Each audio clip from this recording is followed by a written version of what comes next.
Thank you udah klik video ini. Ketemu lagi di Edukasi Borneo Official di segmennya Fakta Edukasi.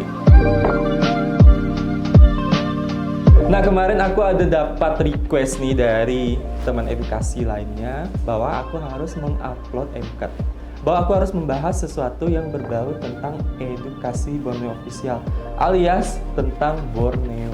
Nah, aku baru sadar nih kalau kalian perhatikan nih dari video awal kita bikin channel ini sampai video kali ini, kalau kita tuh belum pernah membahas tentang sesuatu yang berbau Borneo atau ngebahas tentang si Borneo ini. Nah, sambil kalian nunggu buka puasa, kita ngabuburit sambil nonton video kali ini.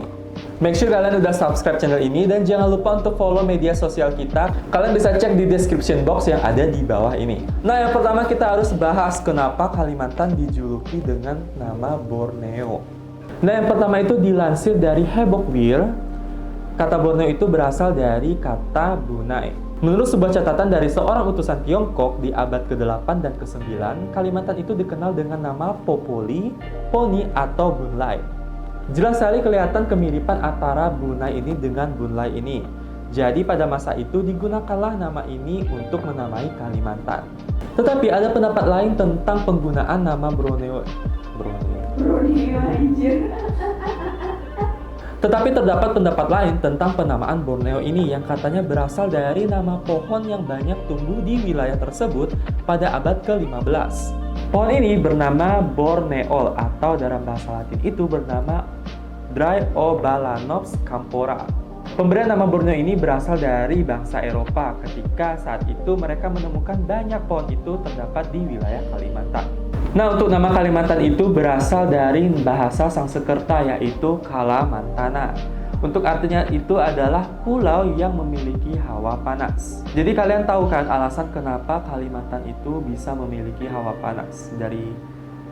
Itu bukan dari bahasa sih menentukannya, itu memang dari Emangnya gara-gara nama bahasa Sanskertanya Kamalantana, jadi itu tuh yang menyebabkan hawa panas yang ada di Kalimantan itu nggak make sense sih.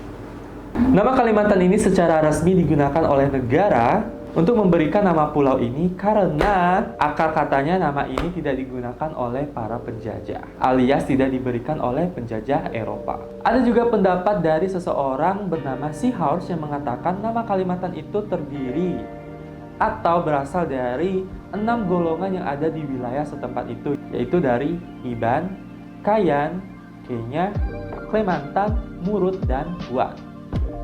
Sejarah juga mengatakan bahwa nama Kalimantan ini juga ada keterkaitannya dengan peristiwa politik, yaitu saat terjadi konflik antara Indonesia dengan Malaysia yang terjadi pada tahun 1960. Jadi Borneo itu adalah nama yang digunakan oleh bangsa Eropa untuk menyatakan atau menamai dari pulau ini secara keseluruhan.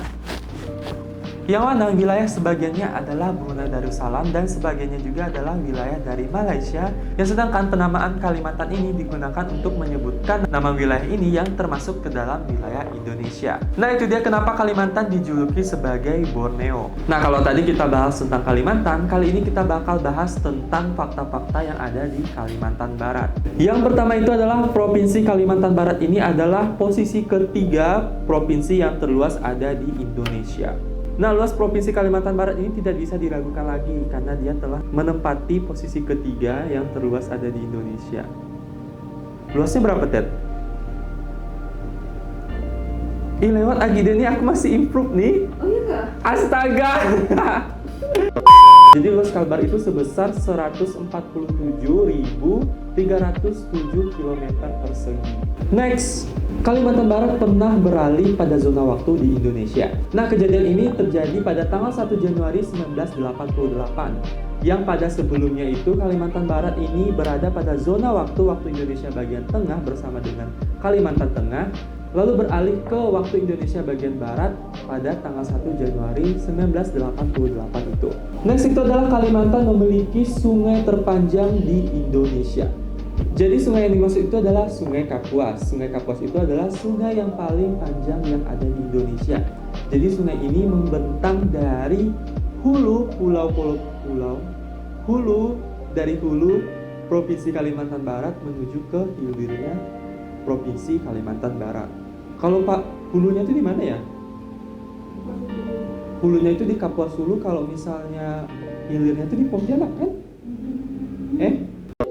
Jadi panjang Sungai Kapuas ini bermula dari Kecamatan Kapuas Hulu sampai ke Kecamatan Selat yang berakhir di muaranya di Laut Jawa. Untuk panjangnya Sungai Kapuas itu sepanjang 1143 km persegi. Benar kan? Yes. Next. Selanjutnya itu adalah Kalimantan Barat itu memiliki tugu Katulistiwa. Menurutku ini fakta yang memang udah paling umum sih. Karena memang ikoniknya dari Kalimantan Barat itu adalah Tugu Katulistiwa. Selain kita bisa bilang selain Sungai Kapuas, kita juga memiliki kayak keraton juga ya. Kita juga memiliki keraton apa namanya?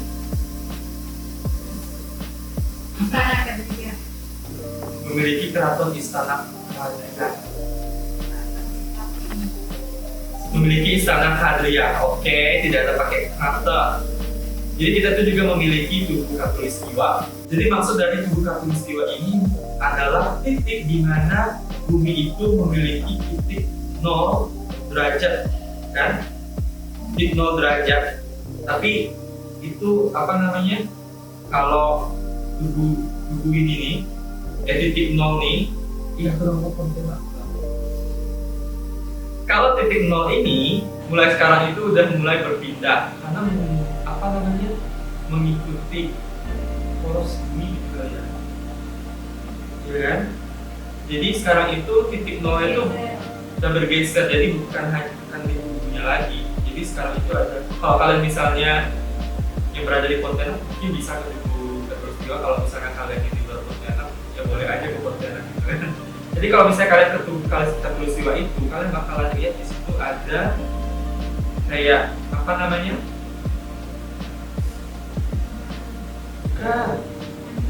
tanda baru. Kalau itu menandakan titik 0 derajat bumi itu yang terbaru ya. Semoga kalian ngerti ya. Yang next itu adalah Kalimantan Barat berbatasan langsung dengan Malaysia. Nah, ini juga menjadi pengetahuan umum sih untuk kalian semua, tapi aku bakal bahas di video ini juga. Jadi, kalau Kalimantan Barat itu berbatasan secara langsung dengan Malaysia, secara Malaysianya yang bagian Sarawak. Kalau misalnya IL itu beda lagi, beda. Jadi itu yang bagian Sarawak. Selanjutnya itu adalah Kalimantan Barat memiliki acara Imlek yang terkenal di dunia. Jadi perayaan Imlek ini yang dilakukan atau dilaksanakan di Kota Singkawang, saking meriahnya acara Imlek yang ada di Singkawang ini, sampai memancing wisatawan yang ada di Indonesia maupun di luar negeri. Selanjutnya adalah Kalimantan dikenal dengan Pulau Seribu Sungai. Nah, selain dari Sungai Kapuas tadi, ternyata Kalimantan itu memiliki sungai-sungai lainnya, tapi sungai ini tidak termasuk sungai yang sepanjang Kapuas tadi. Jadi aku akan sebutkan sungai-sungai yang ada di Kalimantan Barat itu yaitu ada Sungai Melawi dengan panjang 471 km, lalu ada Sungai Sambas yaitu sepanjang 233 km, lalu ada Sungai Sekayam dengan panjang 221 km, lalu ada Sungai Pawan dengan sepanjang 197 km, ada juga Sungai Ketungau dengan panjang 186 km, ada juga Sungai Landak dengan panjang 178 km, Sungai Jelai, ada juga Sungai Kendawangan, ada juga Sungai Sekadau dan sungai-sungai lainnya. Jadi Kalimantan itu banyak sekali memiliki sungai-sungai yang ada di Kalimantan Barat.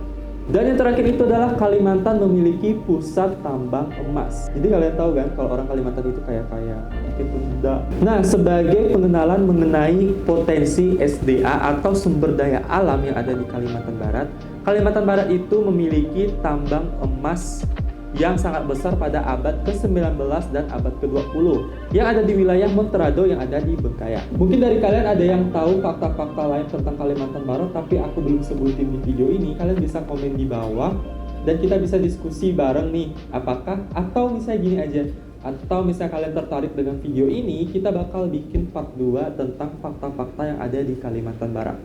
Setuju nggak? Kalau setuju kalian bisa like di video ini ya. Sekian untuk video kali ini, jangan lupa untuk like, comment, share, dan subscribe channel ini. Jangan lupa untuk nyalakan lonceng notifikasinya agar kalian selalu mendapatkan notifikasi video terbaru dari channel ini. Sampai jumpa di video selanjutnya.